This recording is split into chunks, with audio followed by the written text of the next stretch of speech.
Well, just because I know we're going to use every ounce of time that we have available to us this morning, let's begin. If you were in worship, you heard this, but I want to quote from the study guide that has been prepared for the current social statement that is in development by the church-wide expression of the church, the ELCA.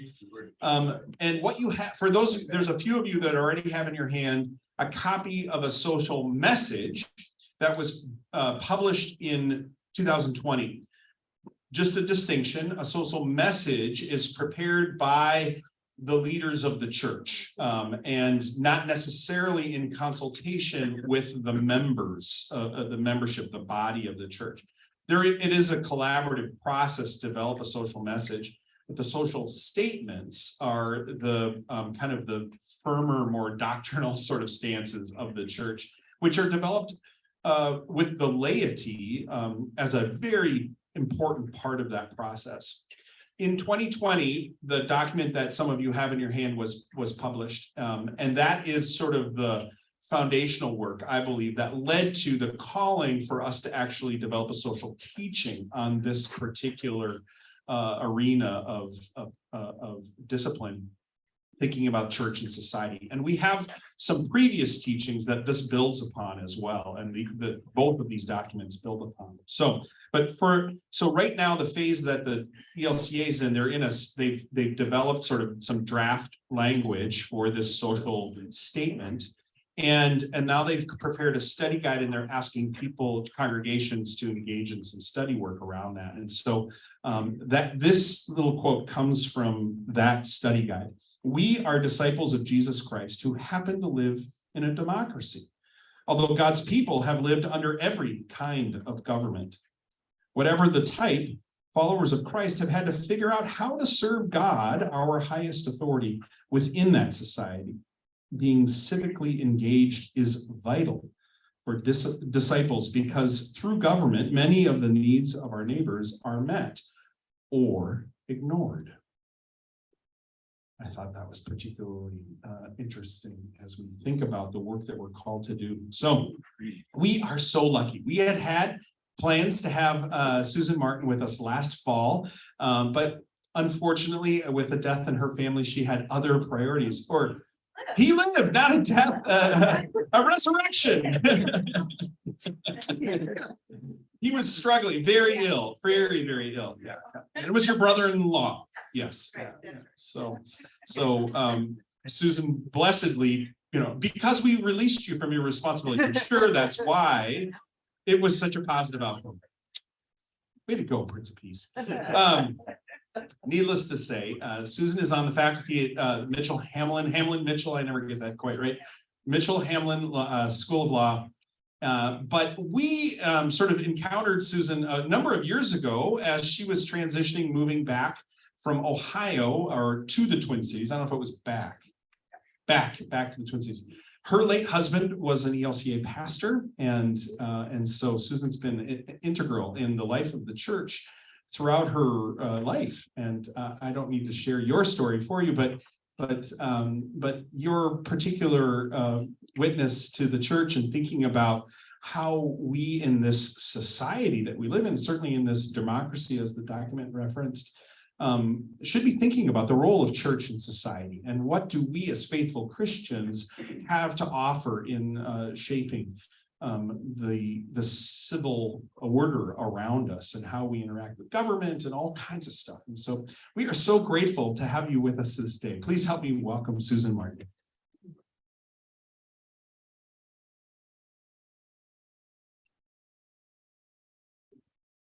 Well, there really are two topics here. One is the role of government, which is what the state or the message that you just got is, and I think Pastor will make some more copies of it, which I found very engaging. And following that, I engaged in what's called a listening session, in which the members of this group that's developing a social statement listened to about 40 of us from across the country. And the message I took away from that was, Lutherans have a lot to say about government.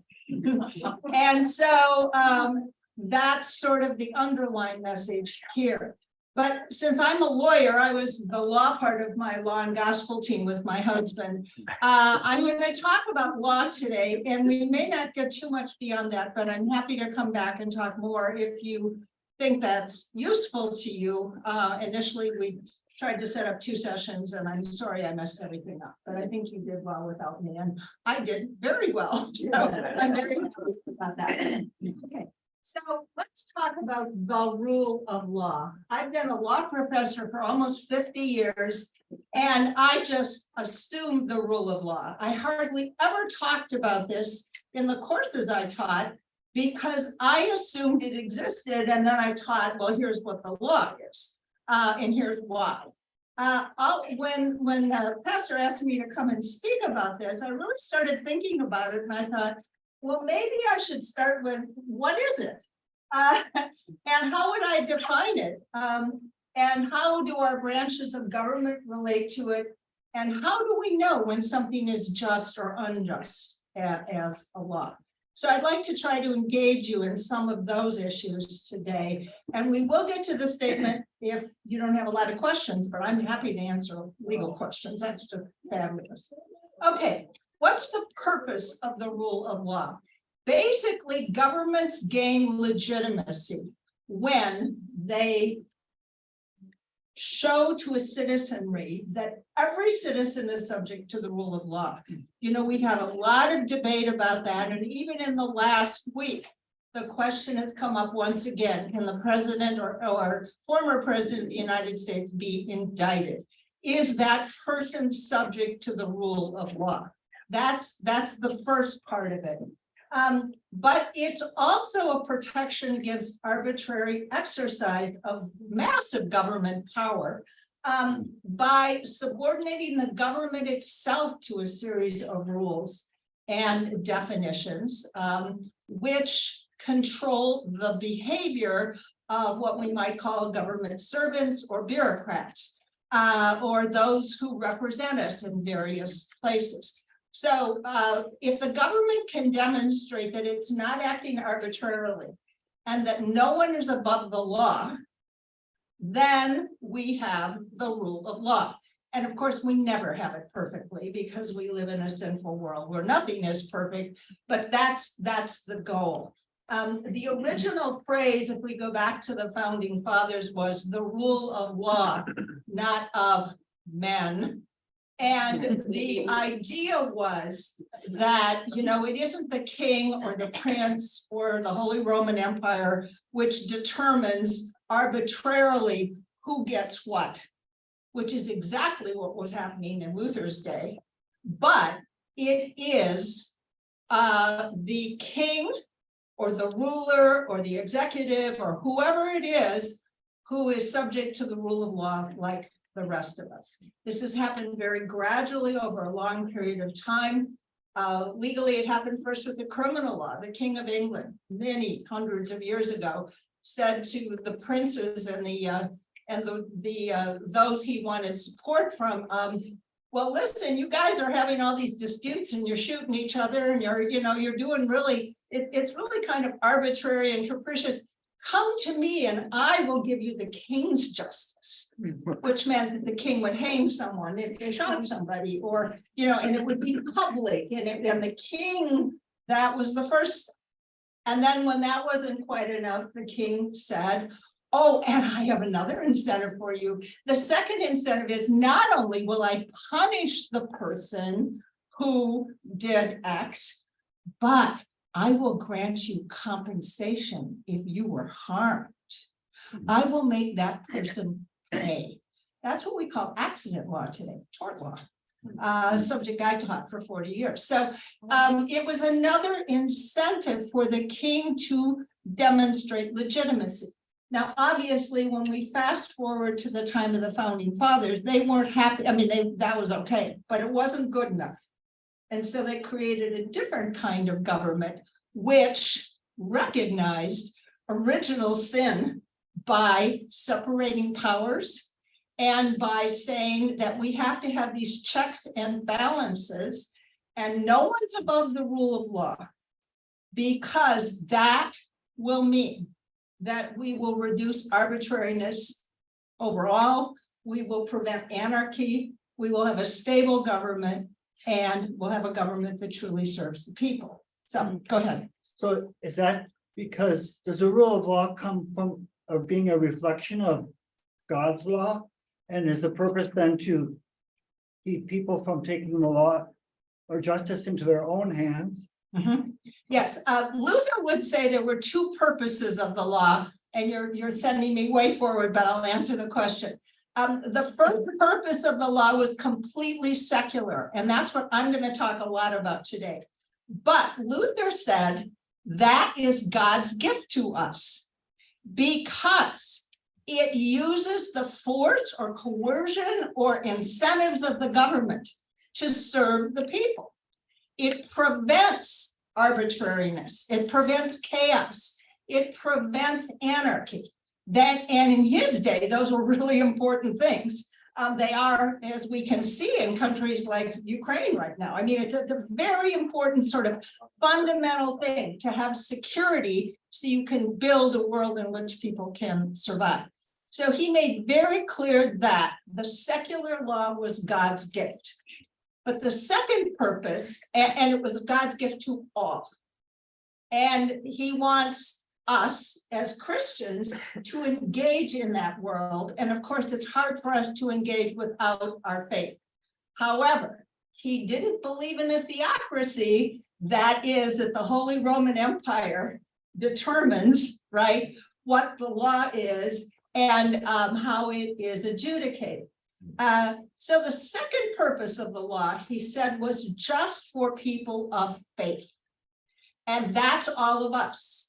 And he said the second purpose of the law is to act as a mirror so we can see our sin and reform.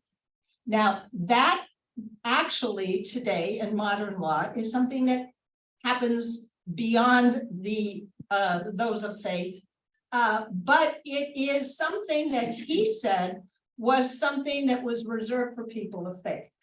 And that was the second purpose. So is God active in all of this? The answer is yes. Would you trust me to tell you what God wants for law? No way, because I am sinful. And that's his point about all of this. And so that's a real quick down and dirty on Luther. Okay, now, what about the definition of the rule of law? This is a current definition from the uscourts.gov website. And it reflects an awful lot as I looked at it. Look at the all persons, institutions, and entities are accountable to laws if the laws are publicly promulgated, equally enforced, independently adjudicated, and consistent with international human rights principles. So nothing in US law is enforceable because it's not independently adjudicated. Okay, so let's talk about what that means. Is US law independently adjudicated? If you look at the verbs in those first three sentences, you will see something that looks like our branches of government, imperfect that they are, okay? So what does it mean to publicly promulgate a law? Where does law come from? Congress.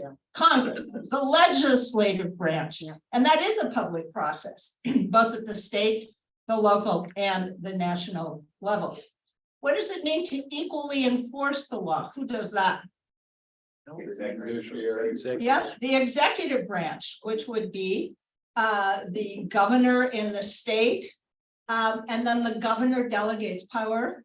And there's a separate office of attorney general. The same thing is true with the president and the attorney general. If you look at this historically, these offices have developed over time. But there are lots of executive branch agencies at the federal level, like the Department of Justice, which enforce the law or execute the law, if you think about the duties of the executive branch. Now, independently adjudicated is what you asked about. What does that mean? And who does that?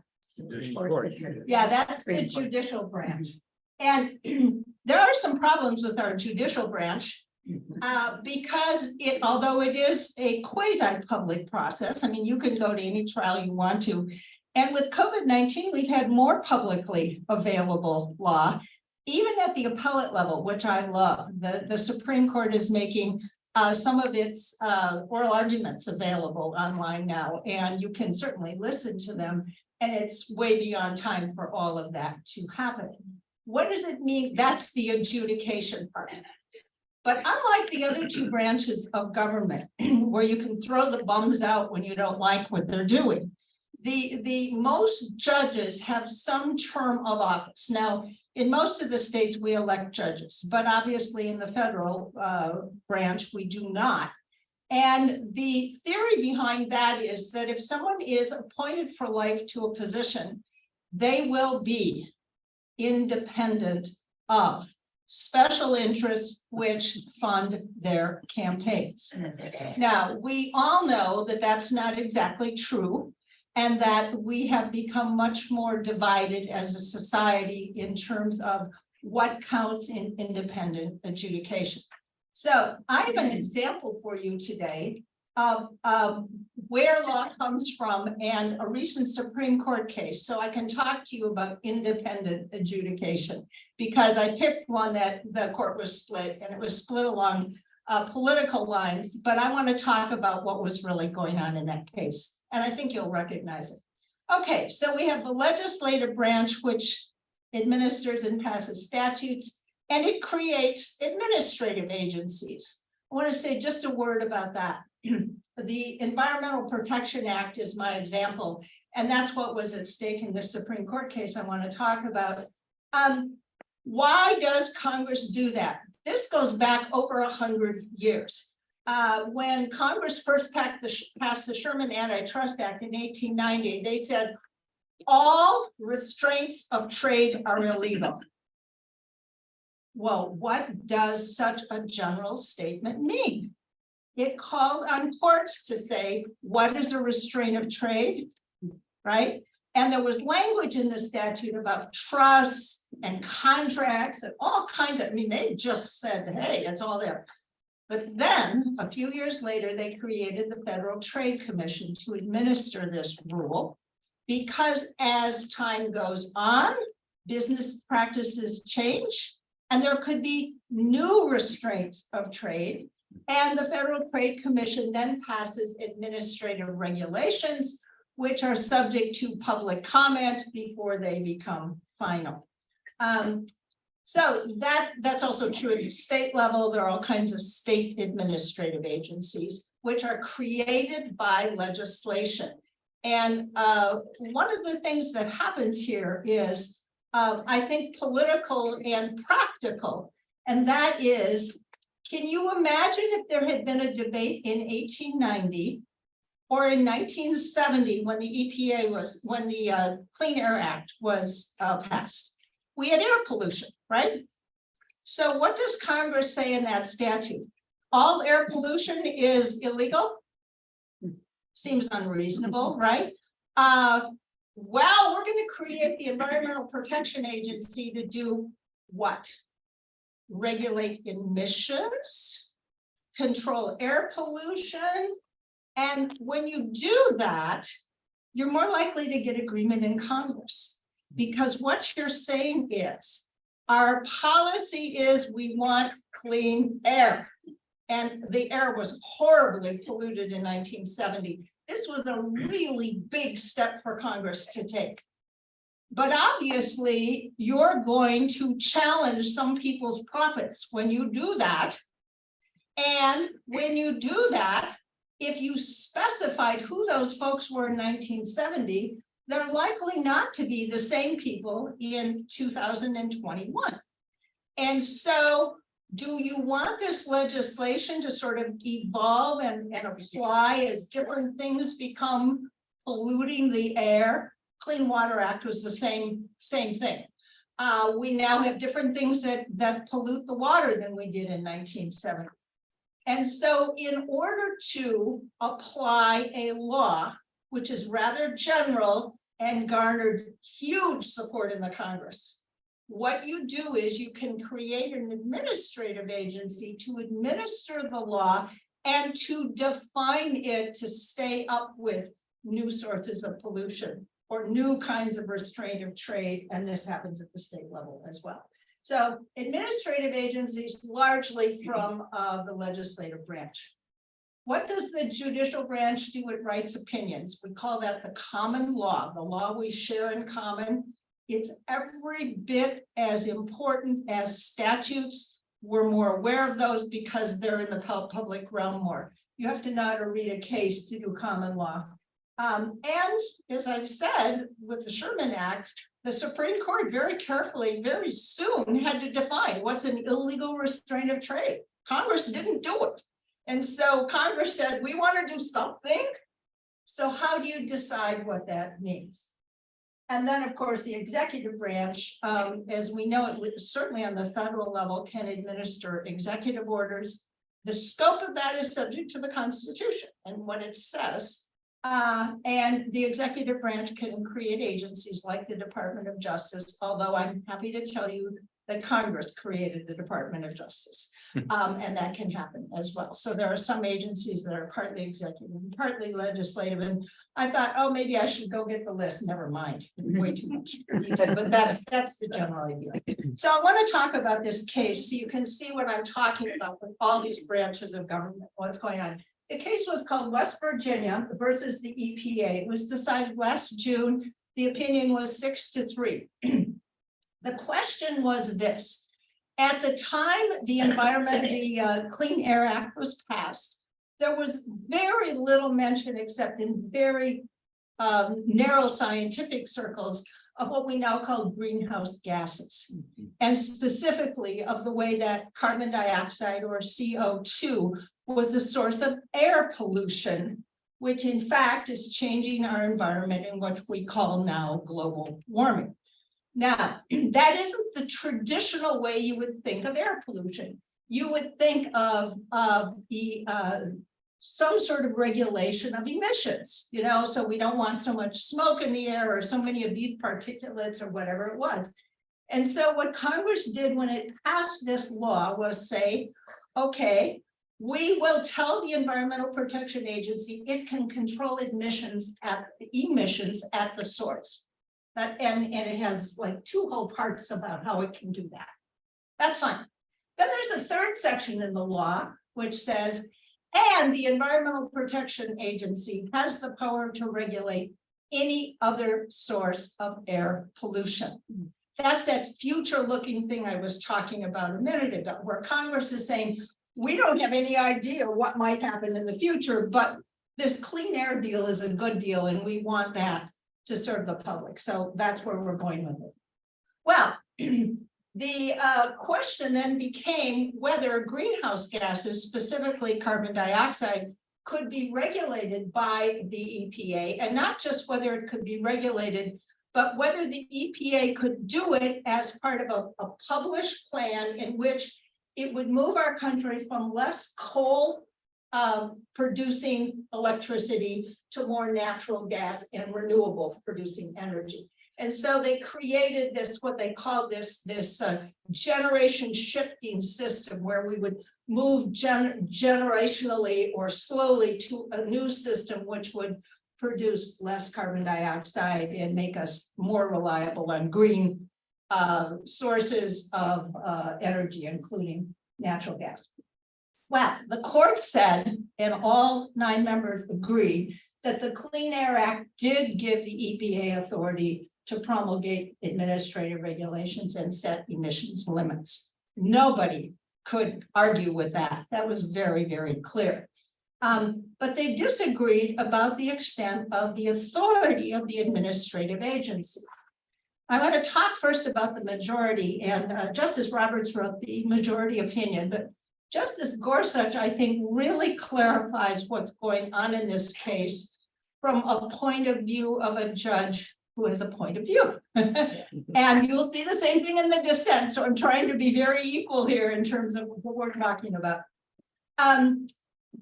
He says that in order to determine whether the Environmental Protection Act, or whether the EPA has authority, we should look at, this is his legal standard, the history and breadth of the regulation.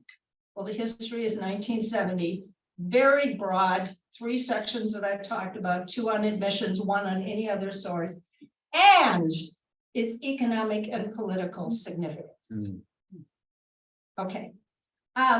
Well, the economic and political significance of every single administrative regulation is always in question, because when any agency promulgates a regulation, it's subject to fair procedures. It's called the Administrative Procedures Act, state and federal. And what that act requires is that the agency must publish its proposed regulations, and for a period of time allow comment on them. You can go to any agency and you can look under proposed regulations, state or federal, and you can read these. And you can write comments. I've done this before, and I've made law students do it. And it's remarkable how responsive the agencies are. So, for example, when they then promulgate the final regulations, they have to say, we understand the economic significance of this regulation to the coal industry. However, we think it's not out of line because our nation's already moving in this direction, and lots of detail about how. But they have to respond. That's the point. Okay. Then this is what was really going on here.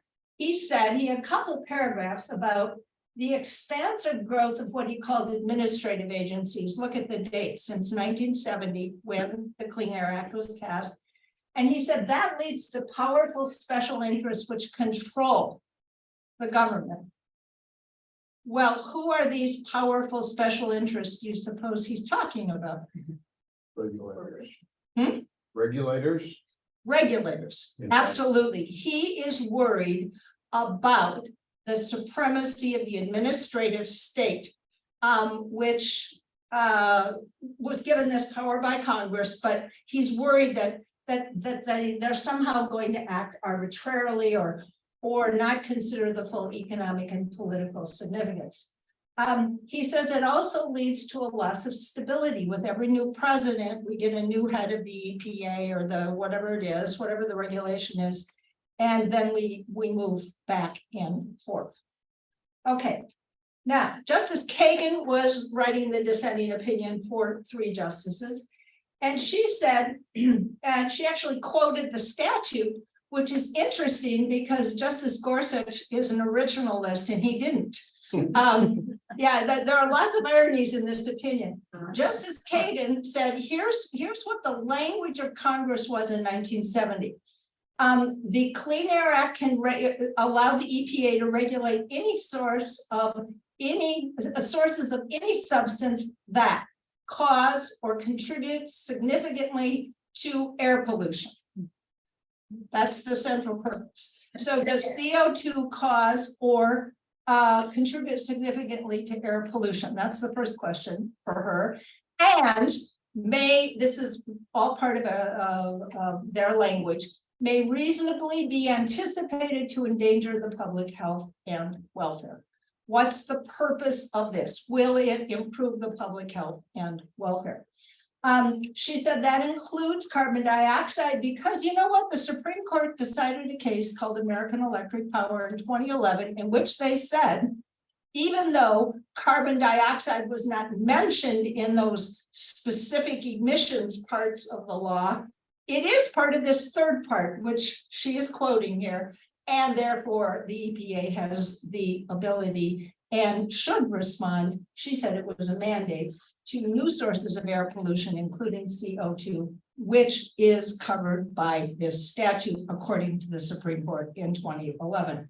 Okay, now here's her real source of disagreement about administrative agencies. She says, courts should defer to congressional delegation. Congress delegated power to the EPA to make these regulations. And the Clean Air Act broadly delegated powers to the EPA to respond appropriately to new problems with specialized knowledge. I might add, I'm not sure that either the Clean Air or Clean Water Act would have passed without the general language that was included, and then this delegation of administrative authority. You know, if you think about having to put everything in a law, you're never going to foresee everything. Luther made this point a long time ago. There's just no way. Things change. And so you can't define everything away. And so what do? Well, the agency are the specialists who understand this law and can respond. Lots of people often write the agencies and say, you really need regulations about X because something's wrong with this, and we need to address this issue. Well, what's really going on here is, how should the court respond to the legislative branch and to administrative agencies that it creates? There's a case called the Chevron Doctrine, which goes back now 25 years, in which the Supreme Court said that the way that should be handled is the court should defer to the agency created by the legislative branch, unless it acts arbitrarily and capriciously. So it's a high standard. And there are cases which found this was totally arbitrary. There wasn't the authority to do this in the first place. They were acting outside their road, you know, their avenue that was created by Congress. She says that's the standard we should apply. You notice that what Justice, does this go back? Yeah, Gorsuch says is, no, we should use something he called the major questions doctrine, which he didn't explain, but in terms of where it comes from, but it is a narrow exception to this judicial deference to administrative agencies.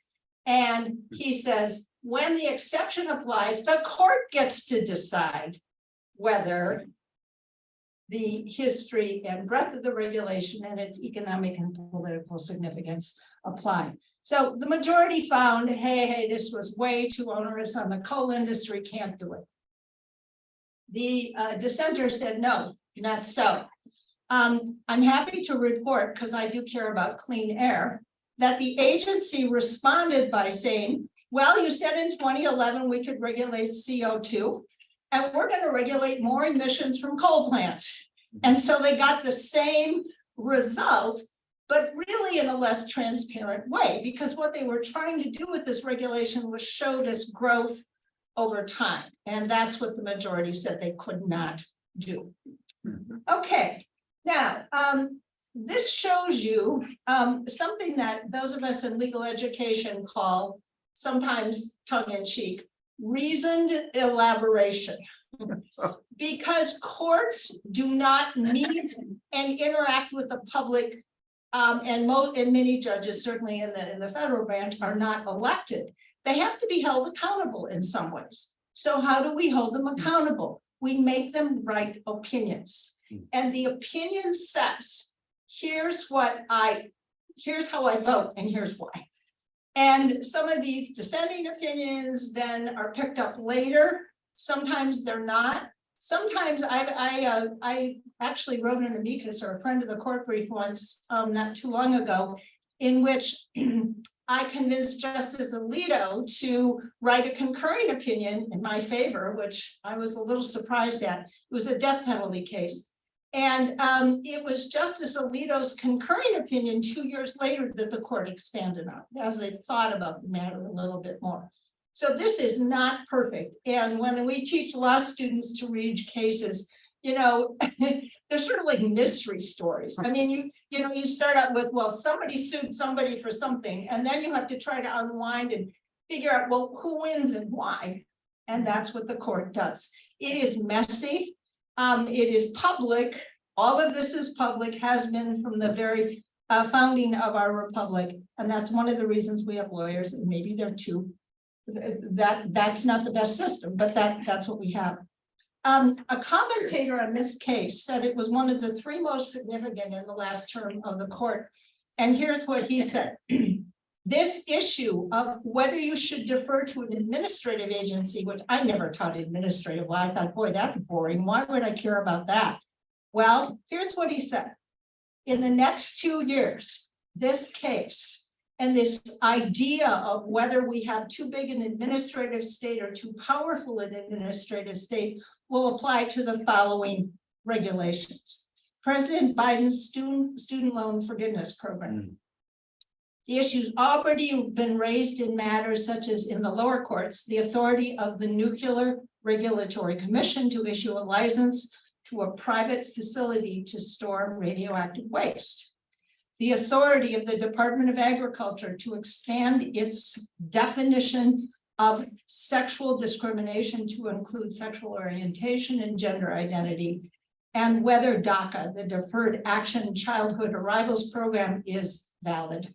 Those are all examples of executive orders or administrative orders. And I use this example because I think most of us don't even think about the administrative state very much. I mean, Justice Gorsuch is correct. It is important and it is powerful.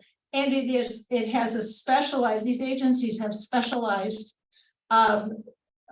delegated powers from the legislative branch, which is very, very important.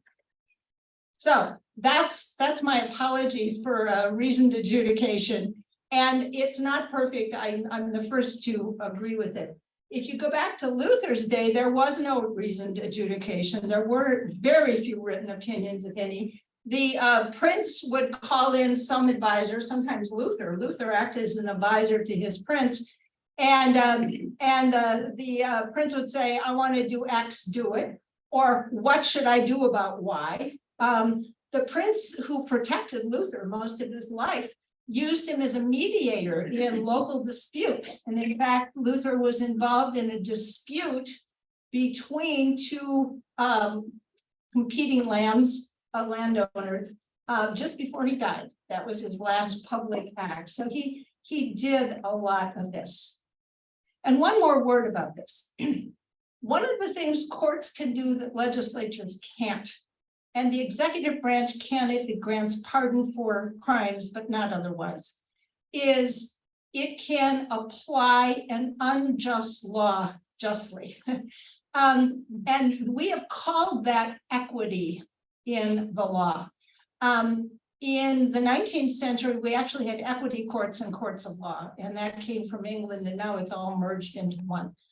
But the idea is that sometimes a very rigid statute has to have some exceptions that weren't considered by the legislative branch. And I'll give you an example of the case I just talked about I was involved in. The Federal Habeas Corpus Act says, if you want federal habeas corpus, you must file within a certain period of time. And it's very, very specific about what that time is. The person. Habeas corpus is? Oh, habeas corpus is an old-fashioned writ, which means you're being illegally imprisoned. And it's used by those whose appeals have run out in criminal cases, and usually by death penalty inmates. The person in this case was the death penalty inmate. He was given an appointed lawyer in Florida, and he wrote letters to this guy, and he said, you know, you have to file by this date. I mean, I looked it up, and you know, be sure you do, because I don't want to lose my rights, and I want to raise the following issues in my habeas corpus petition. Well, the guy never responded, and he never filed the paper. And so this guy was about to be executed. That was the bottom line. He'd lost all his rights. And he went to federal court and said, I should be excused from this because I did everything I could to control my lawyer, and my lawyer just didn't do anything. And at the time he finally raised this issue, we learned that his lawyer was dead from a drug overdose. And he had never done one thing because he was totally incapable of doing it. And that too many judges appoint lawyers who are incompetent in cases like this because they don't want these convictions reversed. I mean, that's the practical reality of what happens. I'm not sure it happens in Minnesota very much, but it does happen in other places. So he argued, I was, you know, I had a lawyer. I couldn't act by myself. The lawyer was before the court. And he said, my lawyer abandoned me. I mean, he lied to me. He wasn't my lawyer. He didn't act as my lawyer at all. And because he abandoned me, I should be able to have an order of equity from a federal court that says I may file through a new lawyer because I had no lawyer at all, even though I thought I did. That's the case I filed an amicus brief in. My job was to describe to the court, what does it mean to abandon the client? Because I teach legal ethics. And the court agreed, everybody agreed. No, I think Thomas and Scalia did not agree. But the other members of the court, it was 7-2 opinion, said, yeah, you were abandoned by your lawyer. And we don't think Congress meant for that to happen with this period of time. It's very easy to file this petition. You can't do it yourself if you have a lawyer. And that's why you have a lawyer. And he had an appointed lawyer, but in fact, he had no lawyer at all. They allowed him to file the petition. When he did, his conviction was reversed. It's a really remarkable case. I didn't know that would happen, but that's an example of equity that I'm talking about. And the court talked about, this is a separation of powers issue. How much should the judicial branch say this equitable power judges have can intrude on the legislative branch? And in that case, the Supreme Court said, if it's very minor and all you're granting is a new appeal, where the petitioner has shown no lawyer at all, then you may. Question. I was just curious what the dissenting opinion was from Thomas and Scalia about that. So I haven't looked at the case for a long That's time, and okay. I'm not sure I remember. Of course, I disagree with them. I mean, because I wrote the other brief. What the I think it was something like enough of these appeals, the guy's guilty, but it wasn't that obvious. I mean, it was more well written than that. And that just shows you how a point of view can color whatever. I mean, I give Justice Alito, who I don't agree with a lot of credit in that case. And we had some debate when my co-author and I wrote that brief about how we should convey this message to the court about the terrible behavior of the lawyer. And he said, well, he violated all these rules of professional conduct. And I said, fine, that's true. And we should say that. But these rules about lawyer conduct go back to the 19th century and to law, which was enforced in courts in the 19th century against lawyers. This is not something new. It's part of the common law of a court of a topic called agency law. I said, I think we should go into detail about that because all of these guys in the Supreme Court went to law school when there was no legal ethics course, and they don't know about these rules of professional conduct. And they think it's newfangled law or now real law or something. And I said, this is like 200 years old, these principles about not abandoning a client. And so we did that. And guess what? That's what Alito liked.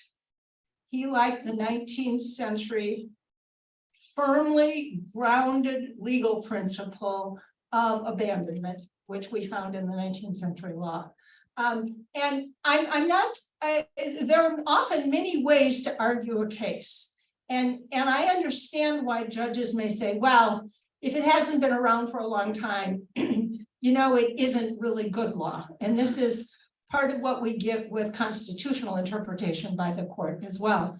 The irony of this case is that the dissent, which said that the EPA had power, was looking at the text of the legislation, the actual words of Congress, which is what the originalists and textualists like Justice Gorsuch do with the Constitution all the time. We have to look at those words. Only when they want to. He didn't. No, that's exactly what she said. She said, how is it I'm the textualist in this case and the majority is not? I think you should be a textualist. I mean, if Congress said something in certain words, you should read it. Same in the Constitution. But the truth is that we don't know everything that those words might mean in the future. And that's what courts are for. And so here you have whatever you want to say. Now, how much time do I have left? About 15 minutes. Okay, so I want to go on to what the church has to say. And this gets to the message you were talking about, Pastor. I want you to think back to February, March of 2020. Good This- times, good times. This was, and so we have something called the Conference of Bishops, which are all the bishops in the ELCA, which go off to the home church in Chicago and me. And they were thinking about that. And there had just been a Pew study done in 2019 that said that US citizen trust in the federal government fell from 77% in 1964 to 17% in 2019. So think of what they're thinking. I mean, they're thinking, wait a minute. What happened in January 6th? Right, and are we on the edge of anarchy? And do Lutherans have anything to say about that? What about this lack of trust in government? One of the things I love about this statement is it pauses before it gets into Lutheran theology, and it says, think for a minute about what various levels of government do for you. And that's in the first few pages. I read it and I thought, oh, yeah, I forgot about that. I mean, I should know all this, right? No, yeah, I forgot about that. You know, that's what the city does for me. That's what the state does for me. That's what the county does for me. That's what the US government does for me. And a lot of this just goes on behind the scenes and we never think of it. But that's the reality. So what do we do about that? And how does the church respond? Well, why did we feel this way? I think this is the original sin part of government. Government of the people, some see it as distant and oppressive. It doesn't represent me. And we've all felt that at some time in our lives. I know we have. It doesn't matter what political party you voted for. Government by the people, some see it as increasingly controlled by a small minority of elites. That's what Justice Gorsuch was saying. It's this small minority of elites who work for the government who pass these regulations, and they really have the control. Well, what about the small minority of the elites in the legislative branch who have almost no control now on who can contribute to their campaigns? I mean, you can go on and on and on with this. You get my point. This is true. There are elites who can control more things than I can control. But the question is, what do we do about that, in my view? How do we handle that? And in my view, we haven't done enough to curb it. Government for the people.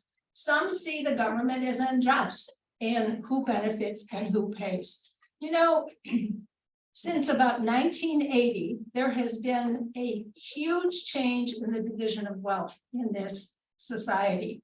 And part of what was going on in that, and that gave the former president so much power, was this feeling that I'm just not where I was or where my parents were 30 years ago.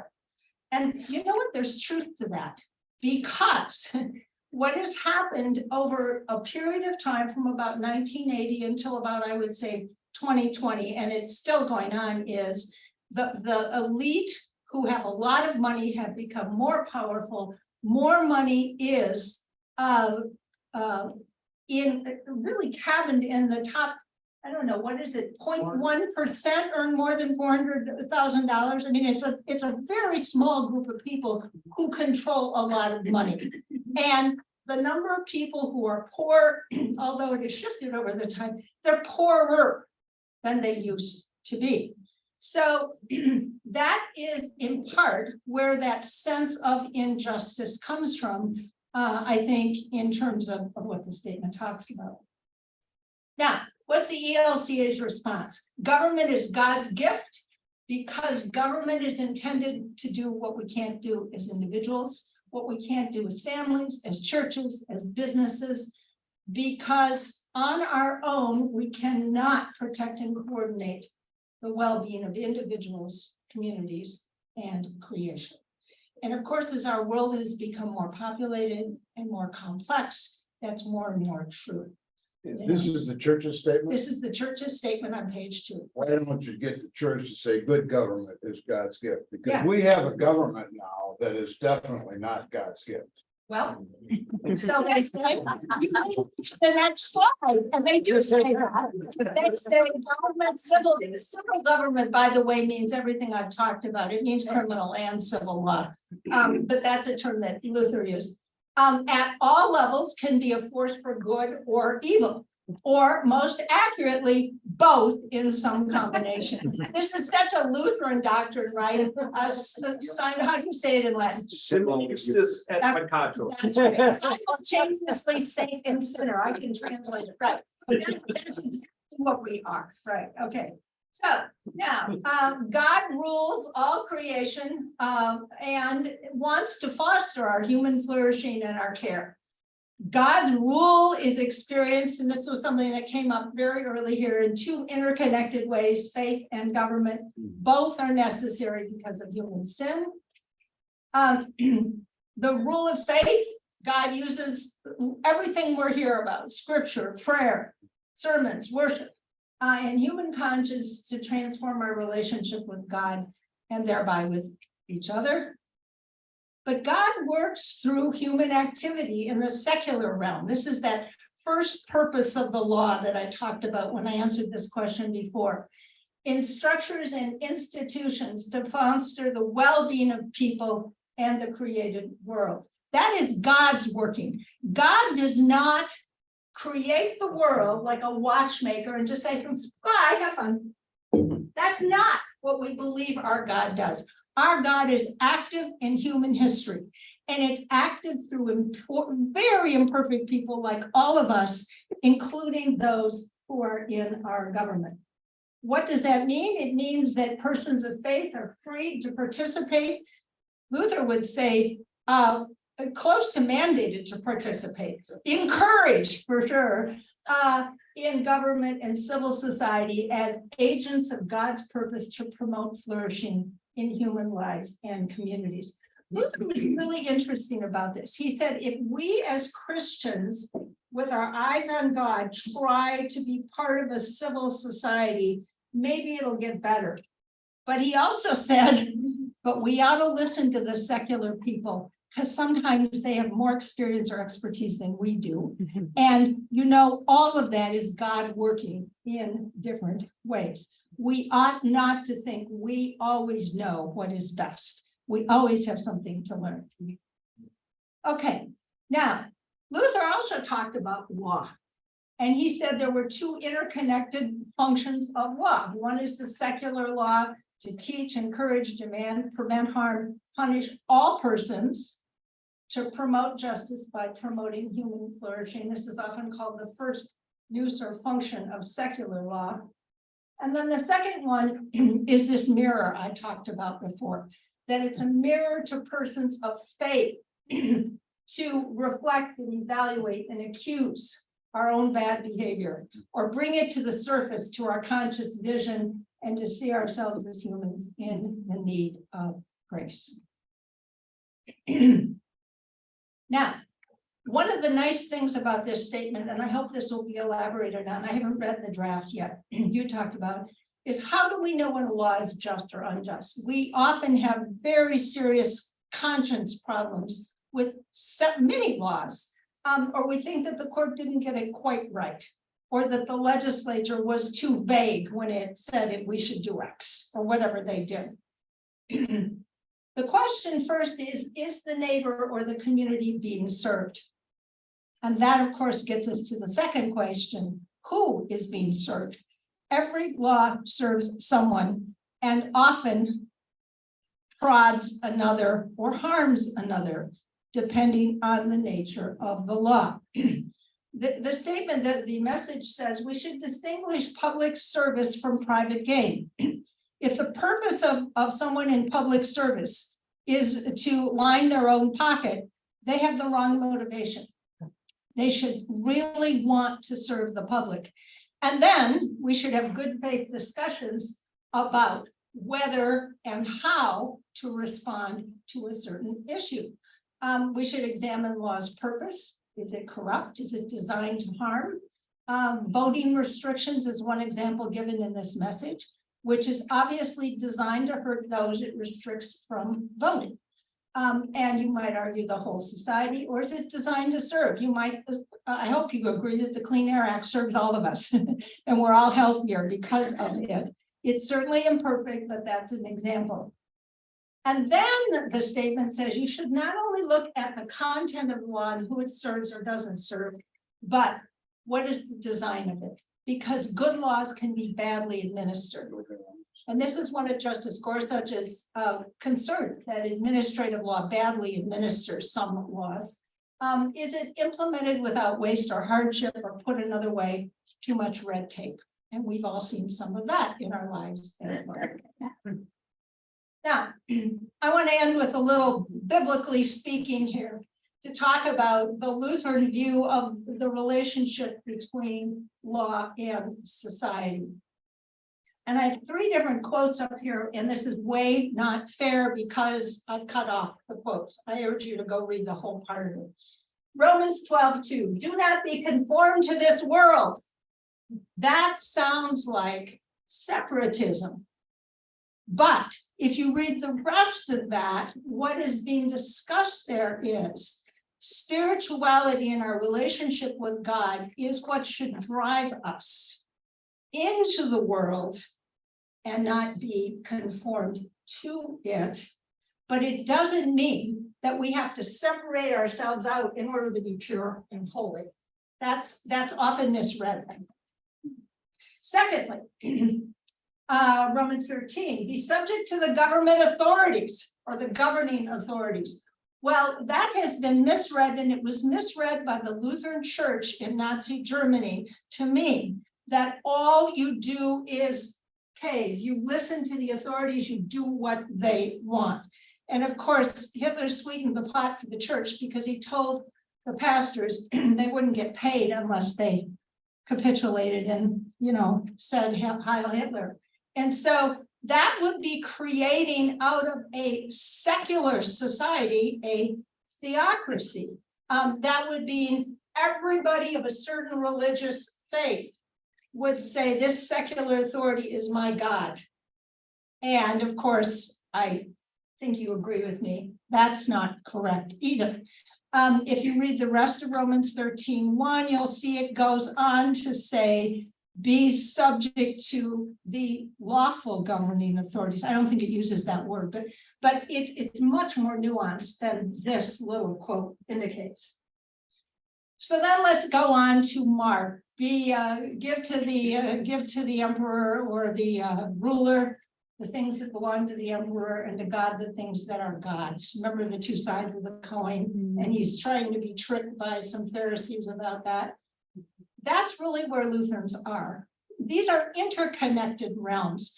We can't separate our personal faith from our secular mission. And the world should welcome that and should welcome our voices. But we're sinful like the rest of them, and we should listen to the world as well. So I think that's where I'll end. The last part of this statement says, both religious and political responsibilities are legitimate, they're God's gift. We should honor both just governance and God's forgiveness and grace. We should be thankful when government functions well, and we should be critical when it fails. And we should recognize that serious disagreements about specific policy choices are going to happen between people of good faith, and we should share responsibility to achieve the human good. I must say that I'm not so sorry about the way the EPA case came out in terms of regulating the coal industry, because it turned out that the point that the court actually heard arguments in the case, the industry itself through the market had already exceeded the limits that the EPA wanted, because it recognized, and that had to do with market effects and cheaper alternative sources of energy. But does that mean you dismantle the administrators thing? That's what's really going on in this case. And we can have honest disagreements about that. Thank you very much.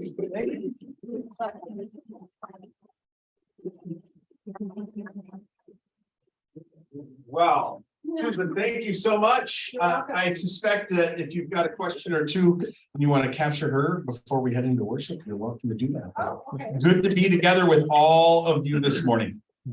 Yeah. Oh, fantastic. Rick, thanks for your input there. Yeah. Keep going. Okay.